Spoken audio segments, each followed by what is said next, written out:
Hello, everyone, and welcome to this week's edition of Chatting with the Lightkeeper. And if you don't know already, I'm Edward, and otherwise known as the Lightkeeper. Yes, the Lightkeeper's my online persona. Anyway, the other day I was thinking back to my days in college, and during that time I was trying to learn how to not be shy.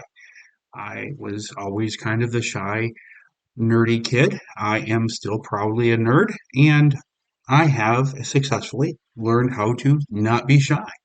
I mean, shy people normally don't necessarily podcast and blog and all that other stuff, although they can. That's one of the nice things about this medium is you can do it, and you don't actually have to be peopling while you do it, which is kind of an added bonus. But thinking back to those days in college, one of the little tricks I used, I guess it really wasn't a trick, but it was an icebreaker, to break the ice with somebody that I didn't know that I wanted to talk to, especially, say, girls, because being shy it was a challenge for me to engage and start a conversation. So I would carry a Pez dispenser with me, and if you don't know what Pez is a little candy that comes in these cool dispensers. When you lift the top, out kind of pops the candy that you can grab. And they come in all sorts of different styles of Pez dispensers. They're all over the board. I was a big fan of Scooby Doo, still am. One of my nicknames is Shaggy. So, of course, a Scooby Doo Pez dispenser was something that I kind of kept at the ready. So, on top of that, one of my favorite movies is Stand By Me. And there's a line in there where the young kids were sitting around, I think, a campfire and talking about if they could only have one food for the rest of their lives, what would it be? And the character Vern says, "Well, that's easy. Pez, cherry flavored Pez, no question about it." So, Pez is something that's been around for years and is still around. I hope that most of you know what Pez is. If not, I guess let Google be your guide. But the thought on Pez turned my mind over to the wonderful world of kink. And we don't have Pez dispensers in the world of kink and BDSM, but there's a very unflattering term that's kind of related, or not related. It's not candy and it's not yummy, but it does involve the word dispenser, and that is kink dispenser. Now, this term is something that is typically used towards submissives, although you could label a dominant with it as well, but is primarily used to describe submissives. And what a kink dispensing person is, like I said, is typically a submissive, and they are an individual who is looking for play partners who will simply give them an outlet for their kinks and their fetishes. And the kink dispenser has no consideration for their partner's needs or requests or wants. They are strictly looking to get their kink on, and that is it. They're not really about being somebody's partner. They're simply there to fulfill their kinks. Um, a couple of examples of a kink dispensing person is for example, submissive who wants to be tied up and spanked, and their dominant is, say, at work. And their dominant comes home from work. Their dominant has had a horrible day, an absolute dumpster fire of a day, which happens to all of us. And they come home to find their submissive, um, for example, having maybe self-tied themselves to the bed or a spanking bench, and waiting to get what they want, which is a spanking. They haven't checked in with their dominant to see how their day was going. In fact, they really don't care how the dominant's day was going. They want what they want, and they want it now. Now, that just as a little disclaimer here, we all can try to be romantic or do something sexy, and something like that. I'm not talking about an attempt where a submissive is trying to do something sexy or enticing for their dominant and just fail to consider how their dominant day was. That's not where I'm going with this at all. This is somebody who strictly they don't care. They want what they want. Um, Another kind of example where you see this, and this is sort of more of a red flag, but it's something that as a dominant I see fairly often, unfortunately, and it's somebody who initiates a conversation with you as a dominant, and one of the first things that they are interested in sharing with you or talking about is their BDSM checklist, what they want, what they're into, because that's really what they're looking for. They're looking for somebody to give them what they want without them reciprocating. Uh, Now, thinking more about this, I tried to think through some of the root causes um, for people who behave like that. Um, and sadly, more and more in the world, we're seeing, rather than actual relationships, we're kind of seeing transactional relationships where it's, even in the vanilla world, where the relationship is based on, transactions, sort of almost, like almost going on Amazon and clicking and deciding what you're going to buy, or going to the store and buying whatever it is you need. And sometimes, sadly, now relationships are more transactional in that it doesn't necessarily matter how people click as a person. It's all about how they can fulfill each other's needs. It's all about the transactions rather than the relationship. And another thing that I am sure is part of all of this leading to the kink dispenser phenomenon is the culture that we live in. It's a combination a little bit of that the internet coming into play, which leads to instant gratification. I mean, you need something from Amazon, click, and if you click early enough in the day where I am, by the end of the day, it'll be on my porch. So it's that instant gratification, that gimme, gimme, gimme world that we live in. I want it and I want it now. I don't want to wait 2 weeks because it's out of stock. Um, and in a way, that is boiled over into kink. Give me what I want now. I don't care that you've had a bad day. I want what I want, and I want it now. Um, and of course, we can blame Canada. Oh, wait, no, that's South Park, the movie. We're not blaming Canada at all. But we can blame some of the commercialization out there. And by commercialization, I don't mean what I talked about with instant gratification a second ago, but how the lifestyle's been commercialized, how it's portrayed in movies. As much as I love the movie The Secretary, um, James Spader's character, the original Mr. Grey, he doesn't ever talk about consent or what he wants. He just, when he wants something from his secretary, BDSM wise, he just takes it. And that image gets kind of transferred. People who are newer to the lifestyle think, oh, well, that's how it works in TVs and movies, so that's how it must work in real life. And sadly, that isn't how it is, which kind of couples nicely with the next one, which is a lack of education and a lack of understanding. Have those people who have watched, 50 Shades or The Secretary with the original Mr. Grey, um, and then come to the lifestyle and not done any more homework, they are going to be undereducated about the lifestyle and have all these misconceptions and myths about the lifestyle. And that also leads to the kink dispensing phenomenon. So those are some of the reasons that I think it's out there, and sadly, it's growing.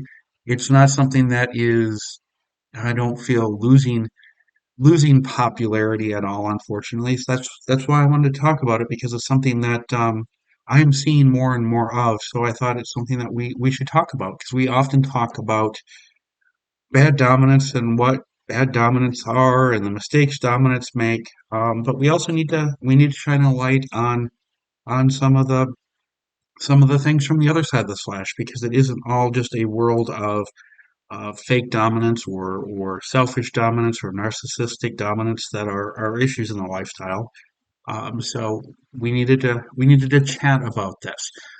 So unfortunately, the kink dispenser mentality can actually kind of um, do some harm to dominance, especially on the mentally. I mean, there's not what we're talking about is not physically abusive or anything crazy like that, but many dominants, and I truly believe that the vast majority of dominants out there are actually looking for actual relationships rather than, a playship or a friends with benefit arrangement, that sort of thing.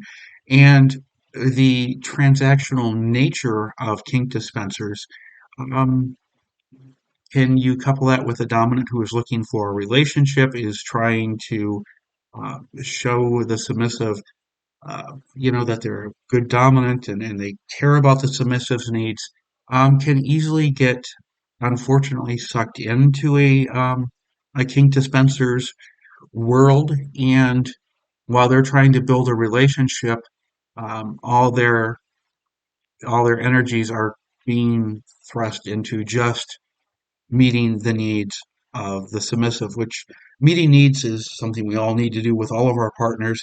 But in this case, there's no return. It's just give, give, give, give, and give. And that, of course, can lead to some emotional harm for dominance. Um, it can hurt them, becoming emotionally attached to their next partner, can kind of cause some emotional detachment from their family and friends. It can lead to them feeling like they're an object. This especially, I think, would be true of those who um, are professional dominants, mostly dominatrixes, but in those types of relationships, even if it is a professional pay to play arrangement, um, those types of relationships or interactions would definitely lead to someone feeling objectified. And if you're in or trying to build an actual normal relationship, it's going to erode any emotional intimacy that was there beforehand or that you're trying to build and create, which doesn't allow for the creation of a healthy lifestyle dynamic. So, on top of that, it really is a violation of trust if you get right down to the crux of the matter, because the kink dispenser mentality really violates several of the fundamental principles out there of lifestyle relationships. Uh, they are not giving trust to receive trust. Uh, they will have no problems breaking a boundary, breaching consent to get what they want. It is very much a very selfish yet kinky individual. And of course, with all of that said, obviously it's going to undermine any chance of there being a true power dynamic. Um, Oftentimes in uh, times with a kink dispenser, the power dynamic only exists when the submissive, the dispenser, is getting what they want. And if the submissive is not getting exactly what they want when they want it, they are going to withhold the power exchange. So you don't have a healthy BDSM dynamic, which sadly, of course, impacts the dominance. Like I said, it causes an emotional detachment. And what's sad is that detachment is going to impact more than likely their friends and their family. They are going to want to, pull back. They are in the midst of a bad and unhealthy relationship. Even after they were to end the relationship or escape the relationship, it's going to take its toll, and that emotional detachment is sadly going to hang around, and be there and do some damage. And then, of course, on top of that, afterwards, there's the feelings of being betrayed, of of having been disrespected, which of course impacts one's self-confidence, one's self-worth, um, and really, it leads to more emotional distress. And when you pile all that together, it's going to take that dominant a while to heal in order to be whole or potentially whole for their next partnership. And in fact, it could make it harder on their next partner, who might be just the absolute most amazing person, because of the damage that's been done. We are all kind of the sum of our experiences, are good and bad, and when we have experiences that do a little damage, it makes us different for the next time we try and work towards a relationship. Um, and finally, it also hurts with dominance, um, kind of fulfilling their responsibilities next time in their next partnership. Their That experience will tend to leave dominance wanting to. Oh, I dislike saying this, but this is the words that are coming to mind. The next submissive is going to have to, in a way, be more willing to show that they are truly submissive rather than being submissive in order to return or to get what they want from the dominant. In other words, the phrase I dislike is proving one's submission or proving one's dominance. I don't. I just have always not cared for the idea of having to prove oneself by somehow acts going above and beyond rather than just being who you are and letting your words and, more importantly, your actions show who you are. But the kink dispenser can obviously cause issues where that could be could be a problem. Uh, and contrary to popular beliefs, dominants do have self-esteem issues. I know that many, especially in the online world, of the especially men who identify as dominant, will also tell you, oh no, they have no self-esteem issues. They are the supreme beings of self-confidence. And look, that's a load of crap.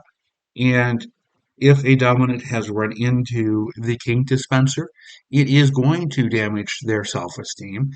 It is not necessarily going to, but it has a high likelihood of damaging their self-esteem.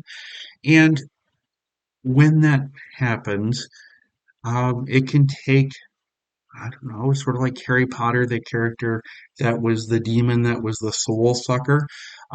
The King Dispenser can kind of be the enjoyment sucker, if you will, from the lifestyle. They can suck the fun out of the lifestyle for a dominant, which can cause them to question whether DS or BDSM, the whole lifestyle, is something that they want to continue to pursue. They may need to step away and step back because of it. And the sad thing is, a healthy lifestyle relationship should be something that brings joy. It brings satisfaction to everybody involved, no matter their roles.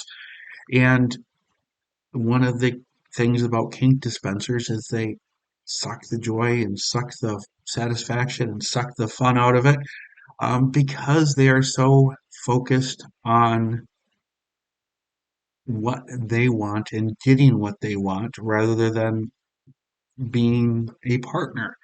So obviously, if a dominant has a longer term relationship with a kink dispenser, it is going to really erode the relationship. And unless both sides are really willing to work and put in the time, it's not going to be able to maintain any sense of health, and the connection is going to erode, and that relationship is not going to be sustainable. And often you will see kink dispensers. Um, I kind of like to equate this to, for me, it was those cool kids, because I was not one of the cool kids that started dating in junior high. Um, but you even kind of saw it in high school. But you would have where a person would date in a circle of friends sort of thing. And what I mean by that is they would break up with one friend and then a few weeks later they'd be dating the next friend and so on as they would go through the clique of friendship as far as dating. And you do see these kink dispensers in the real world. You see them in the the in-person community, and in my mind it flashes back to the that era of dating, and you see a submissive kind of go from dom to dom to dom to dom to dom. Keep rotating doms within a friendship circle, and then when that circle of doms has run out, then they're moving on to another circle where they'll they'll keep going, around and around in the circles, and it always befuddled me. And when I was younger and I would see this, I could never understand what was really going on, why this was happening, and why I was seeing the flashbacks to high school. But now that I am older and have a more, I don't know, discerning eye, I guess we'll call it, um, and understand the kink dispenser mentality, that is something now that I look at and go, oh, that's what's going on. They would go from dom to dom to dom, seeking what they want. When they exhausted the first dom, then they'd move on to dom two, to dom three. So now that I'm older, well, I'm not saying that is the reason for all of that, but it definitely is a reason for a lot of that. So kink dispensers are just the submissive soul suckers, if you will. I wish I could remember that Harry Potter's character name, Dementor, maybe, that would suck your soul and I guess potentially kill you. But perhaps I am wrong there. And in fact, I'm sure I am. So if you are into Harry Potter, let me know what the evil creature is that would suck up soul. So, how do we recognize somebody in the lifestyle or even on the fringes of it that has a kink dispenser mentality? There are several red flags, things to watch out for, which some of these are probably not going to be surprising to you. But we'll talk about them. And it's important to realize, even if you are not one or don't want to be one, it's important to look at these because they can be red flags, especially to dominants that have more experience in the lifestyle. And so, even if you are not a kink dispenser, and I don't think any of you listening are kink dispensers, but just to make sure that your behavior doesn't trigger one of these warnings to a potential dominant. Or if you're dominant, you don't, you know, trigger these in a submissive. First of all, it's the transactional approach to a relationship. We see it all around us. Our vanilla friends engage in them. Our coworkers engage in them. It's that, if I'm getting this from them, I'll give them that. It's all about what each other is getting from the other partner or partners. It's not an actual true connection where they're invested wholly and completely, in my opinion, as one should when they're with a partner. It's all about, if you will give me this, I'll give you that. Um, Another area is good old-fashioned communication. Pink dispensers typically will avoid to have those deep heart-to-heart, meaningful conversations about desires, limits, expectations. They might be willing to talk about what they desire, where their limits are, and what they expect, but they really don't want to have an open discussion on it because they don't care about the other half. They're solely focused on themselves, and that sole focus is very much on the physical fun, if you will, the physical icing on the BDSM layer cake. They want their fun, and that's where they're going to be focused.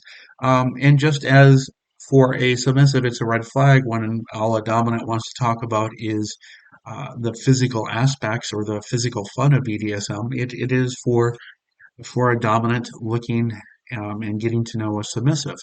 Another potential red flag is that the kink dispensers are likely to potentially violate a dominant's consent, um, because they're out to get what they want. Um, they will go after what they want. And remember, dominants are people too. And might be surprising, but many dominants who are men have limits, they have boundaries, or they've had a bad experience, or something has happened to them, where they might have a boundary or a limit that is surprising or that is unique. And it's especially more and more common as men are more able and open to talk about their past experiences, their past traumas. So the ink dispenser is once again out for themselves. So violating, crossing that boundary to get what they want, they'll do it. So of course, that is whatever your role in the lifestyle, anybody who violates consent or a boundary, huge, huge red flag. Another area, once again, these kink dispensers are known for is the rapid escalation of things. They will push for relationship now, relationship now. I am so ready for a relationship. Let's just rush through the get to know me process because the kink dispenser wants to get to the kinks. They want to get to the kinks. They want what they want. And so you rush the relationship building process and jump into the relationship to get to the yummy goodness, sort of like the Tootsie Pop, biting right through to get to the yummy Tootsie Roll center. Um, and unfortunately, once you get to that Tootsie Roll center and you chew it all up, all that's left is the very untasty piece of cardboard that was holding the Tootsie Pop to begin with, which is not going to make any relationship last. Another thing that kink dispensers do, and even though many identify as submissives, um, they are more than willing to unilaterally make choices and decisions. Any healthy relationship requires mutual decision making. Even a healthy power exchange BDSM relationship still requires a mutual decision-making process. Uh, but the kink dispenser, even though they're identifying as submissive, they have no problem making choices because they're making the choices that are going to result in them getting what they want, rather than engaging in a mutual discussion about choices and how to move things forward. And once again, one of the stigmas or one of the misconceptions about the lifestyle is that dominants don't need aftercare. That is not true. Dominants at times will need aftercare. For example, if a dominant pushed out of their comfort zone and did something that was mentally draining for them, they will need aftercare. But the king dispenser, that aftercare, that's focused on them. If there's aftercare involved, it better be all about them. They are not going to care how the dominant feels after a scene because the dispenser has gotten what they wanted. And if there's any aftercare to be given, it better be given to them. So you're not going to see aftercare from a kink dispenser. And when you're having those get to know you conversations, they're not going to be too keen on aftercare going to their partner, and they're not going to want to talk about it. Another area that we have is since the kink dispenser is very focused, hyper focused on themselves, they're not going to be flexible. They are going to be very rigid because, once again, they have a defined goal or defined goals and things that they want. So they are not going to be willing to say meet their partner halfway. If, I'll do this, but I would like this back. There's no give, there's no take. It's all very inflexible and very rigid. And the kink dispensers, we talked about how they emotionally can hurt and damage a dominant. They don't attach emotionally. They're very emotionally detached. Now, some of that will be acting. They will act emotionally vested in their dominant or in a dominant or prospective dominant to kind of bamboozle their way in, but really they're not going to want to engage in any real conversations or concern for their partner's emotional well-being. It's they're they're here in the world of BDSM simply to fulfill their own fantasies. So there isn't going to be an emotional attachment as they dive into their fantasy fulfillment.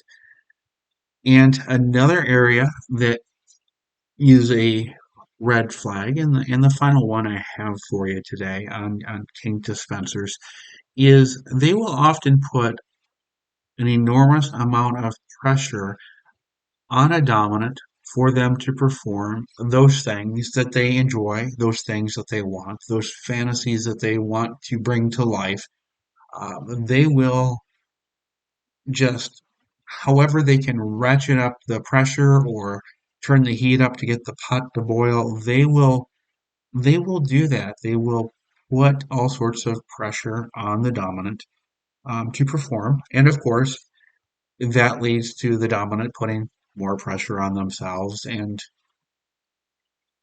when it all boils over, you're left with a dominant who might have some performance anxiety after it, which is a blow to their self-confidence.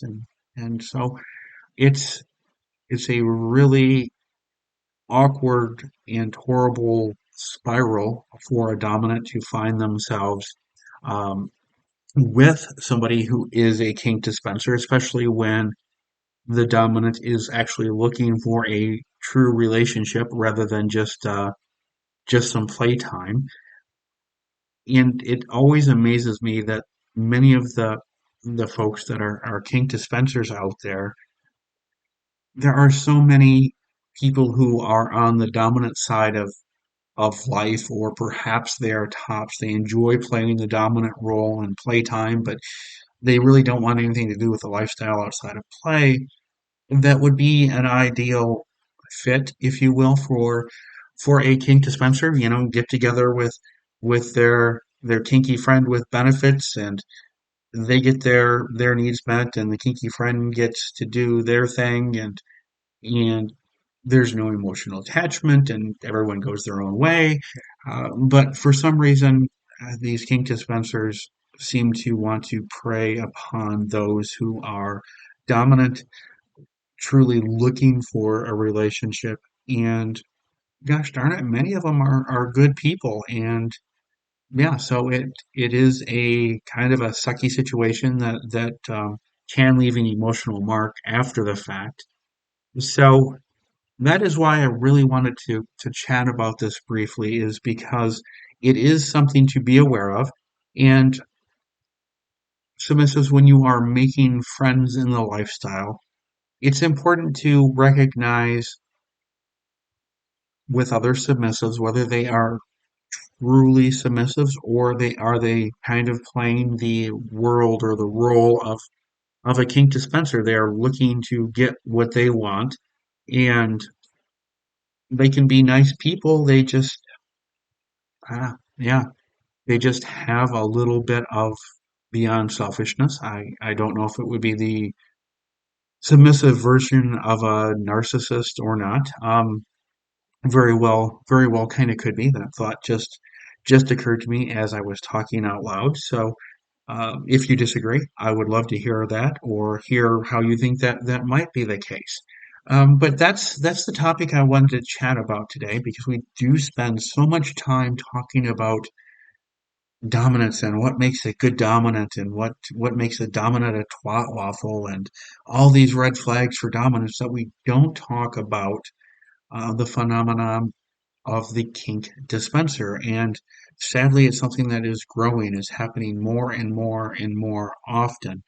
So it was something that I felt we should talk about and uh, bring to everyone's attention so we could all be aware of people out there and realize that there are some submissives out there who are basically using submission to get what they want, and they are people to be avoided. So, with that said, I hope that everyone who is listening in the great, wonderful United States had a wonderful Thanksgiving last week, and that no matter where you are, your holiday season is off to a joyful start, and that as it continues, it stays absolutely wonderful. And if you are a fan of snow, as I am, the snow continues. It is still snowing here, not enough to cause driving nightmares yet, but enough to start turning the grass a little white. It sort of looks like my yard has a bit of dandruff, but I'm hoping that there's more and more of that. Although it doesn't look like it's going to be that way with the way the long range winter forecasts are. But hopefully, when I chat with you next week, I will also be able to chat with you about my first time on skis this year. I'm hopeful, fingers are crossed. So, on that note, I will say goodbye. Wish everyone a fabulous week. I look forward to chatting with you again next week. And wherever you're listening, please don't forget to click the follow button because that way you'll never miss an episode. And I look forward to hearing your thoughts and your feedback. And I will chat with you soon.